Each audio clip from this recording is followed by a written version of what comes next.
On a quiet noon in the small town of Willow Creek, Indiana, an 85-year-old man stepped into a familiar diner, clutching an old, worn cloth. But in one careless moment, he was knocked to the ground, blood trickling from his forehead. As a chilling silence gripped the crowd, no one could have guessed that a single, brief phone call from this man would summon a special task force, deliver a lesson in justice, and spark a story that would leave the entire town in awe.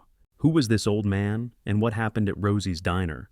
Listen closely to a tale of loyalty, sacrifice, and the enduring power of honor. Under the gentle midday sun of Willow Creek, Indiana, ancient oak trees swayed softly, casting a pale golden light across the main street. Sparrows chirped, their song mingling with the rustle of dry leaves beneath the slow, steady steps of Henry Callahan, an 85-year-old man carrying memories of war-torn days. His faded flannel shirt, worn at the shoulders but neatly pressed, clung to his frail frame. On his head sat a weathered cap, embroidered with the words Indochina Veteran, a quiet badge of pride. His black leather shoes, polished that morning in the small kitchen of his wooden home, clicked rhythmically on the sidewalk. In his hand, he held an old cloth, its deep folds telling a story of decades past. He stepped into Rosie's diner, a small eatery once owned by him and his late wife, where her laughter and the scent of fresh-baked pies once filled the air. After her passing, Henry lived alone. Every Saturday noon, he came here to wipe down tables not for money, but to hold on to memories of happier days, to feel the warmth of a community that had become his second family. A faded USMC tattoo on his arm spoke of his years in the jungles of Indochina, where he faced gunfire and lost comrades but never lost his loyalty. Today, like every Saturday, he pushed open the diner's glass door, offered a faint smile to the young waitress, and began his familiar task. The diner's farmers on lunch breaks, families enjoying a weekend meal were used to his presence, but few knew the story behind those deep, weathered eyes. Henry wiped a table near the counter, his cloth gliding over the wood as he softly hummed an old tune as if whispering to distant memories. The clink of dishes, the aroma of fresh coffee, and the lively chatter of customers wove a comforting atmosphere, like a warm embrace. He moved slowly but deliberately, each motion carrying the discipline of a Marine, though time had etched its marks on his body.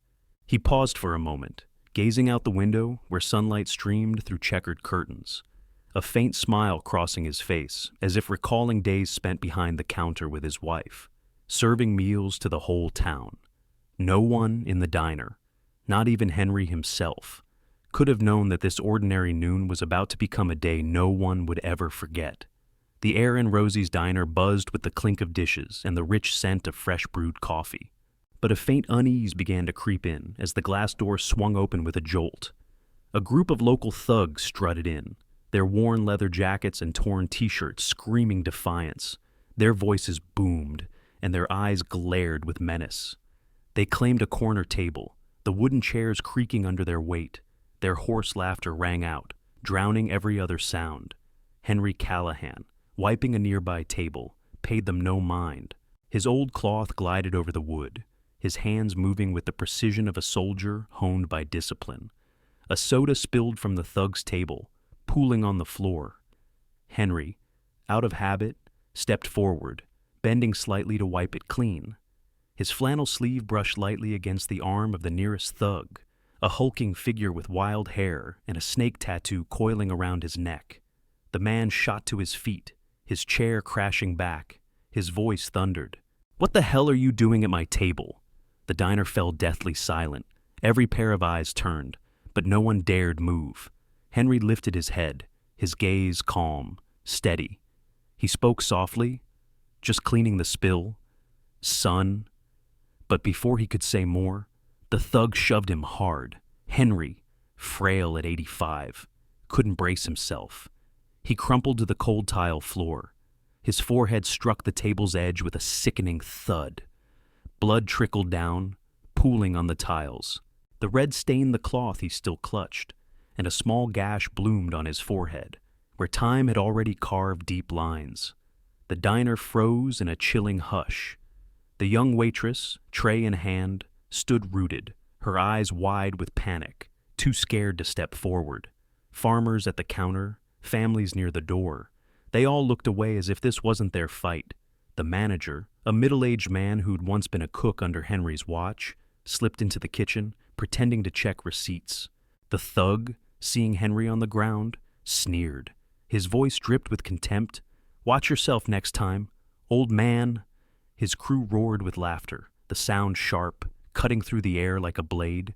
Henry, though in pain, slowly pushed himself up, his eyes holding an unshaken calm, the same calm he'd carried through storms of gunfire in Indochina.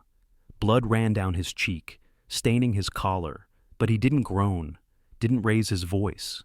He just looked at the thug, his gaze deep, piercing as if seeing past him, back to the days of war, where loyalty and honor were everything. No one in the diner spoke. An elderly woman whispered to her neighbor. He shouldn't have touched them. A young man slipped out his phone, not to call for help, but to snap a photo, a smirk curling his lips.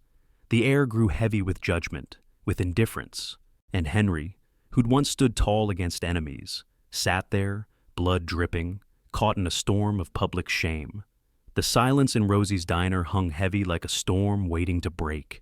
Blood still trickled from the gash on Henry Callahan's forehead, dripping onto his flannel shirt, soaking into the worn fabric as if merging with memories of war-torn days in Indochina. He sat on the cold tile floor, his frail hands bracing against the ground. His deep eyes held steady, unshaken as if physical pain could never match the wounds he'd carried from battle. The thug towered over him, sneering. His voice dripped with scorn. "Go home, old man, before you fall again." His crew roared with laughter, their jeers echoing in the stifling air. Not a single diner spoke up. The young waitress, clutching her tray, retreated behind the counter, her eyes wide with fear, powerless. Farmers at the tables near the door bowed their heads, pretending to focus on their sandwiches. The manager, who'd once been a cook under Henry's watch, stayed hidden in the kitchen as if this were a nightmare he could avoid. The air reeked of indifference. And Henry, who'd once led men through hails of bullets, sat there, blood flowing, amid the shameful silence of a community he'd cherished. But he wasn't angry. He didn't raise his voice. With the calm of a Marine, he slowly stood, gripping the table's edge, his old cloth still clenched in his hand. Blood dripped to the floor, but he didn't wipe it. He quietly reached into his pocket, pulling out an ancient phone, its buttons worn smooth. His thin fingers that had held rifles, pulled comrades through gunfire in Indochina, dialed the one number he knew by heart. On the other end, Colonel Michael Callahan, commander of an Army Special Task Force at a nearby base, answered after the first ring. "Dad? What's wrong?" Michael's voice was low, alert. Henry never called during mission hours unless something was gravely serious.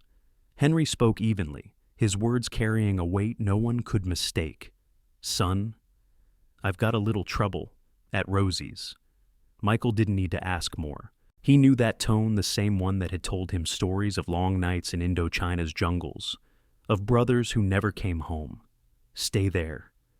Dad, I'm coming." The call ended. Henry slipped the phone back into his pocket, his eyes drifting to the window, where noon sunlight streamed through checkered curtains. The thug, noticing the call, mocked him. "Who'd you call, old man? Someone to walk you home." His crew laughed again, but this time, a few diners glanced over as if sensing something was coming. Henry didn't answer.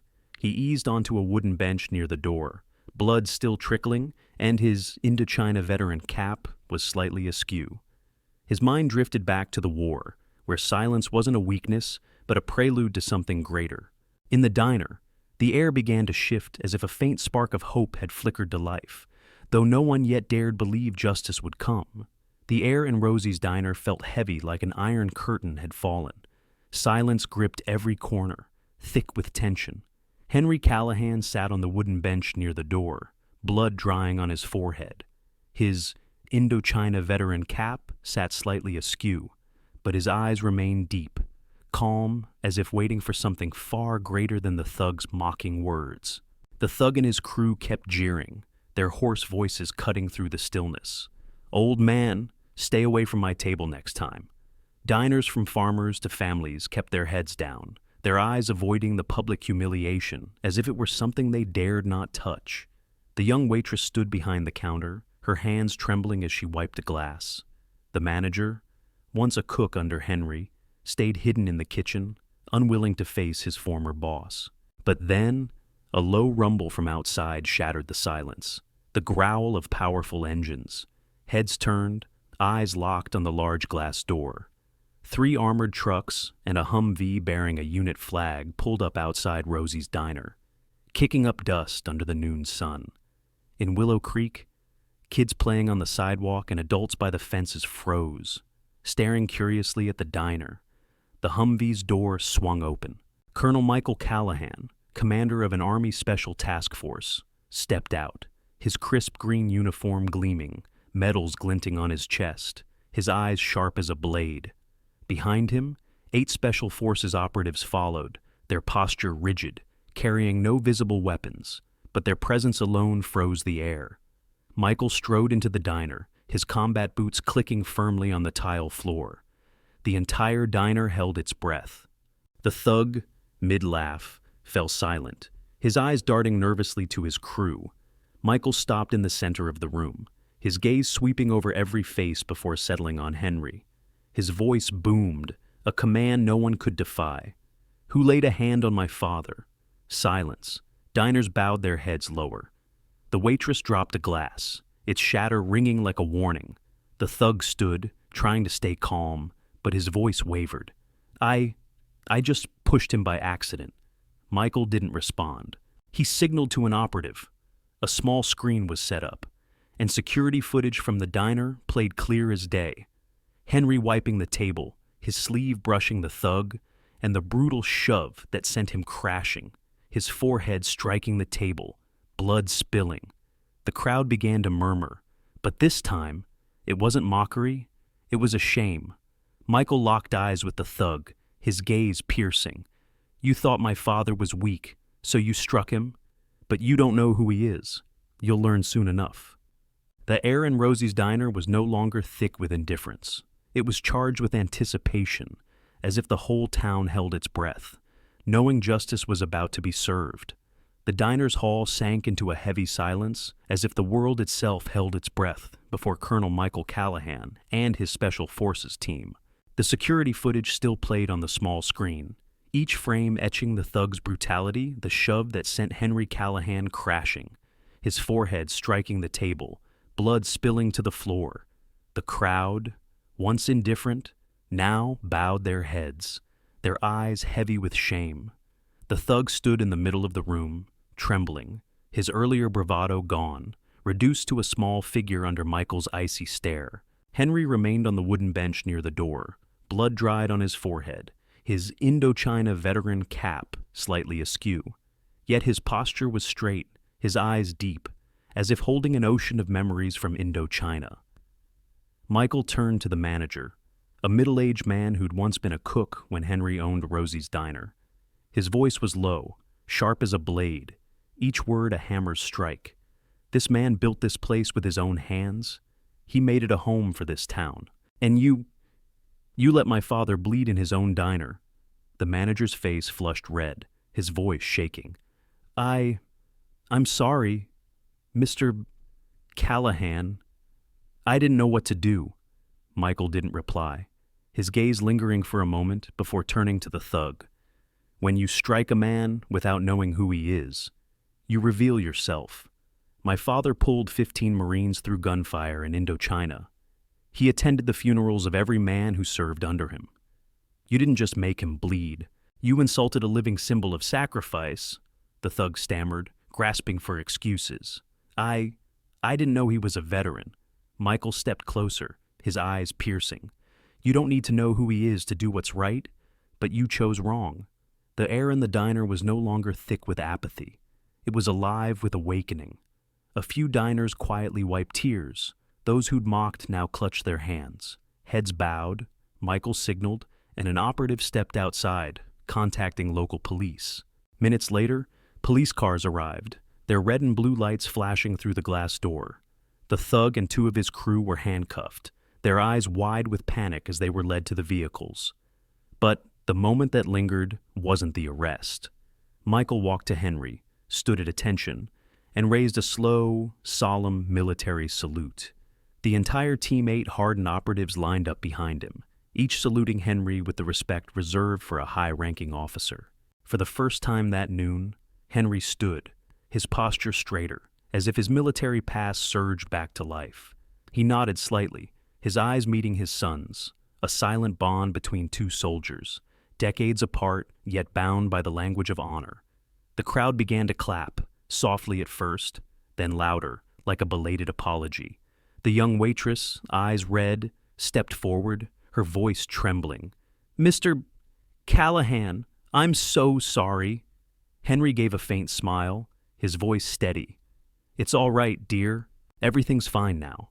But everyone in Rosie's diner knew that, after today, nothing would be the same. Henry's honor had been restored not just by the might of the task force, but by the truth of a soldier who never asked to be remembered. The silence in Rosie's diner melted away, replaced by a swell of applause, like a wave of emotion rising from hearts once quiet.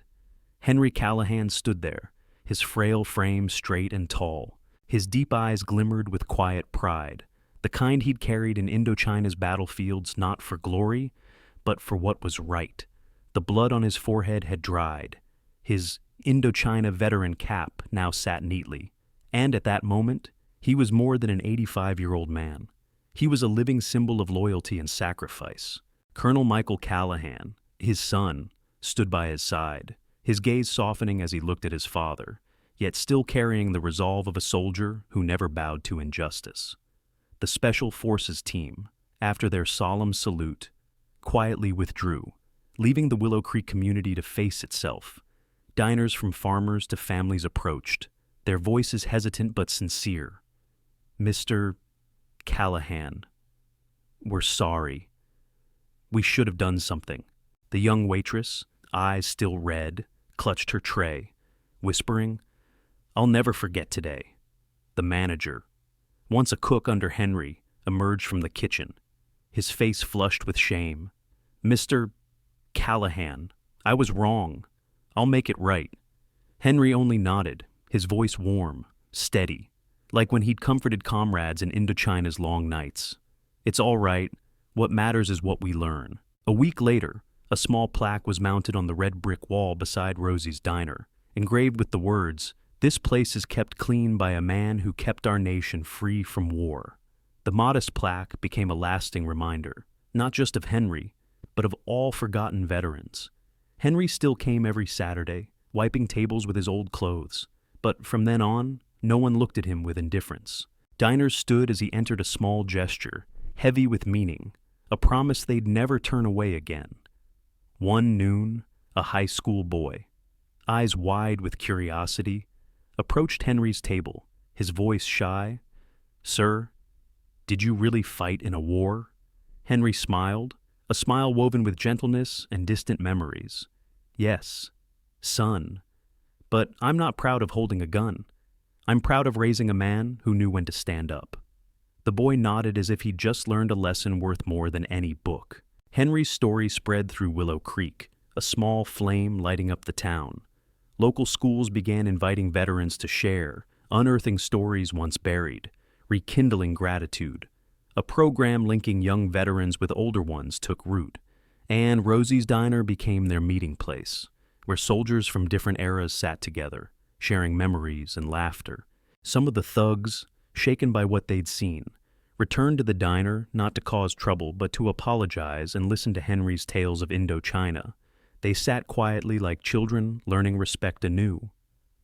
Rosie's Diner, once a place of shame, became a symbol of awakening, where a community learned to honor those who'd sacrificed for their today. Henry, with his old clothes and gentle smile, kept wiping tables not because he had to, but because he wanted to remind everyone that honor never fades and a soldier's legacy lives on through actions done right. As the sunset cast its glow over Willow Creek, Henry Callahan's story lingered, a small flame kindling gratitude in every heart. An 85-year-old Indochina soldier rose from shame not with fists, but with undying honor. Michael, with a son's fierce loyalty, restored justice. Rosie's diner, once a place of indifference, now stands as a beacon of respect. This story isn't just Henry's. It belongs to all veterans, those who sacrificed in silence, deserving to be remembered forever. If this tale stirs your soul, share it. Let the flame of honor spread. And don't forget to subscribe to the Silent Valor Stories YouTube channel. Hit that subscribe button, ring the bell, and together, let's keep stories like Henry's alive.